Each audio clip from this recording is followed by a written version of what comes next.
Hi Libra, this is your reading for April 2022. These are messages for the collective with Sun, Moon, Rising, Venus, or North Node in the sign of Libra. Anybody out there who's working on shadow work or would like some shadow work messages for this time.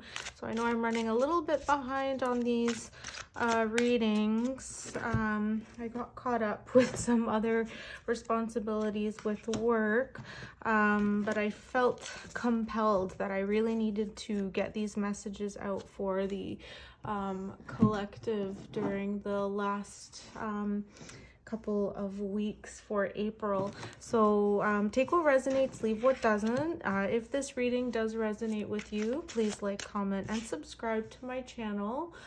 So these messages are regarding shadow work in relation to like relationships, work, family, anything that the tarot brings up.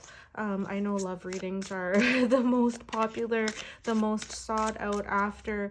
So if any of those energies do come up, I will definitely tune into them. So going into your tarot spread. Okay, so we have the Ace of Pentacles, Four of Wands, Eight of Cups, Ace of Wands, the Hermit, Four of Swords, Five of Pentacles, wow, and Temperance. Okay, so we have 8 cards from the Chakra Tarot deck, and your Oracle card is the 7. So this sigil and the number 7 from Teal Swan's Blind Spot Oracle deck. So I'm just going to read a small section talking about the number 7 in regards to your blind spot. So if this number does resonate with you, please, listen closely to the message. So if you have drawn this sigil, the painful meaning you assign to the situation or to an experience that is part of the situation was never the actual meaning of the situation or experience. What you must consider is that you've been punishing people or avoiding them for a meaning that you yourself assigned to that experience with them. What you must consider is that much of the pain you are experiencing in this situation is not because of what you actually experienced, but because of the meaning you've assigned to that experience. Ask yourself, what am I making this mean? Then question that meaning so that you can discern the difference between what is actually happening and what you think the meaning of the experience is. So the main theme of this sigil card, number 7, is meaning.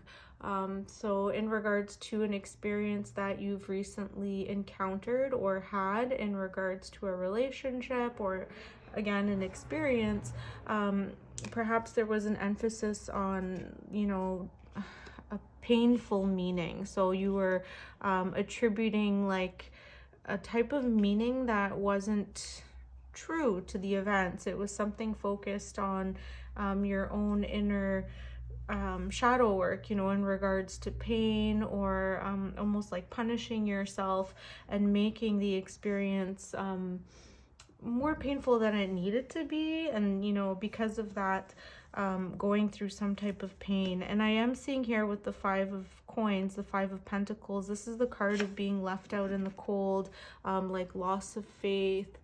If it is in regards to a love relationship, it's like, not trusting the person, but that lack of trust is not based on something that actually happened. It's more a reflection of the inner pain or that lack of trust that you have within yourself. Okay, let's start with the top row, but this 5 of Pentacles immediately stood out to me. And with the color blue, this is the chakra blue associated with the throat. So like being able to speak your truth clearly rather than allowing yourself to be like shutting yourself out almost from your own experience. So here the top row, it's Yeah, it's not looking too bad. You know, there is a walking away with the Eight of Cups here. So this is, you know, the card of having some type of emotional fulfillment, but for whatever reason, because of your own inner experience with pain or lack of trust or lack of faith, turning your back on a situation and going inwards. And yeah, here we have the Hermit card. So it's that like that feeling of needing to do that shadow work and illuminating whatever is going on inside. So we have the Ace of Pentacles, Four of Wands, Eight of Cups, and Eight of Wands. So we have like some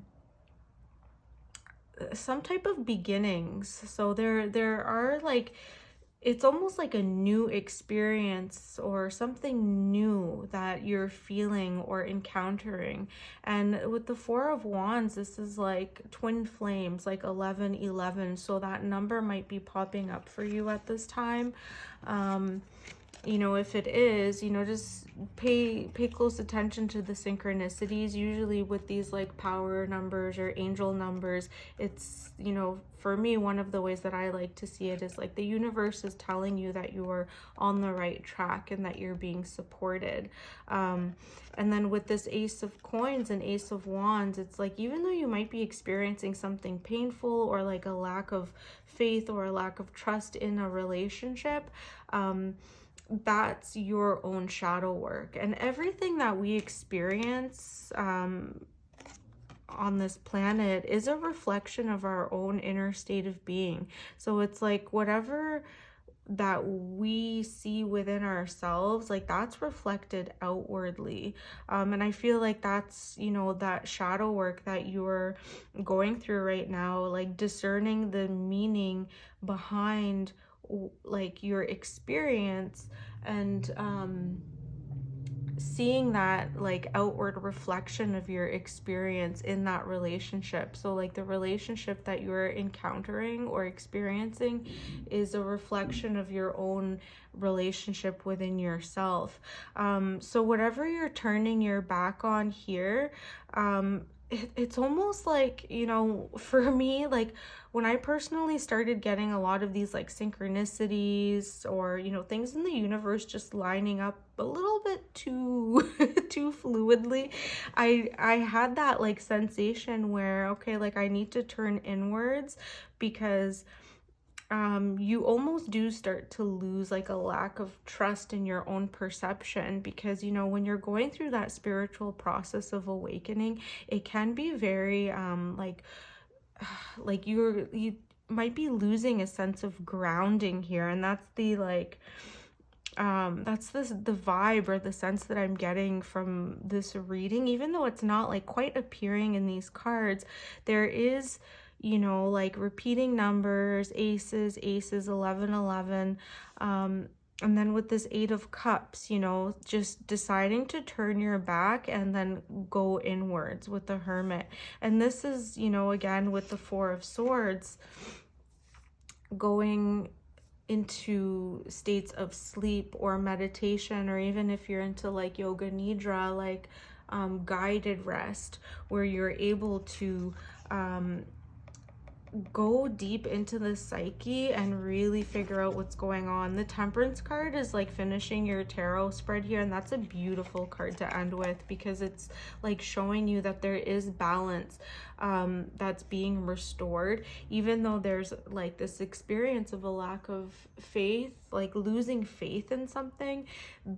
By you going inwards and illuminating the darkness and, you know, finding out like, okay, what am I afraid of? What is this pain? Why is this pain being triggered? You know, like almost like psychotherapy, like talking to like a therapist or a friend, or even watching like tarot readings, or, you know, using tools of divination to tune into the symbols, like even dream analysis. And this is, you know, supported with the Four of Swords. So like you're shining that light on the darkness, so it's not in your blind spot anymore. So any pain that you're experiencing on an internal level, it can be resolved. Sometimes, you know, it doesn't need to be resolved through meaning making. Sometimes just by shining the light on it, it's like refracted and released back out into the universe. But again, as you're doing those types of practices, just making sure to stay grounded and that you're not projecting any of those like inner shadow aspects of yourself onto other people. And you know, that's a cyclical, like, it's a process that, you know, you can either spiral upwards or spiral downwards depending on, you know, what level that you might be at. And, you know, for some people, like, you could be doing years of shadow work, years of therapy, years of, you know, releasing and letting go, and then you're like almost like feel like you're back at the beginning again. But it's like a new level, if that makes sense. Okay, so picked out 3 more cards for you from the Thoth tarot deck, just to get any final messages here. So we have the High Priestess, the 3 of Pentacles, and the Page of Pentacles. Yeah, so sorry, this deck, you know, it's so the artwork is a little bit different from the usual tarot that I'm used to, but they're very powerful messages. So this is all like Aleister Crowley interpretations of tarot. So with the High Priestess here, it's like inner, the High Priestess is the feminine counterpart of the Magician, and it's that like receptivity, like receiving those divine messages from the universe and being receptive and open to them. So when you're like going into states of rest and meditation, you're able to receive those downloads. You know, you're removing any blockages, so you're able to illuminate anything and like get those moments of insight that are allowing you to release any pain that you might be holding on to, releasing any stagnant energy. With the 3 of Pentacles here, this is like work, you know, like you're doing the work. And with the 2 of Pentacles, it is a balancing process for you,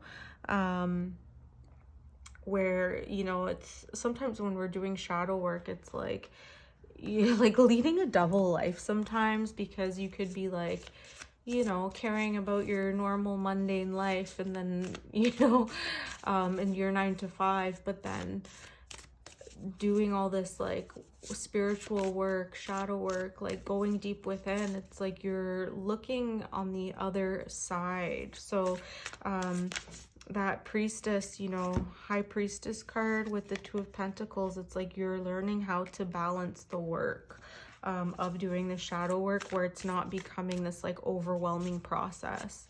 Okay, so let's close off the reading with 1 card from the Moonology Oracle deck. Okay, so we have adjustments are required, 3rd quarter moon. Yeah, so it seems that like any type of shadow work that you're doing right now, it's requiring you to make adjustments in order to either create space for yourself to do the work, and with that illumination that you're experiencing, those insights and downloads that you're experiencing, it's making you aware of like any adjustments that need to be made in your outer 3D world in order to create like a better experience for yourself in the world. So whether that's like putting up better boundaries, you know, releasing any toxic behaviors or mental habits. So those are like the adjustments that you're working on to ascend or move that spiral of experience upwards. Okay. All right, Libra. So I hope this reading resonated with you. If it did, please like, comment, and subscribe, and I'll see you on the next one. Bye.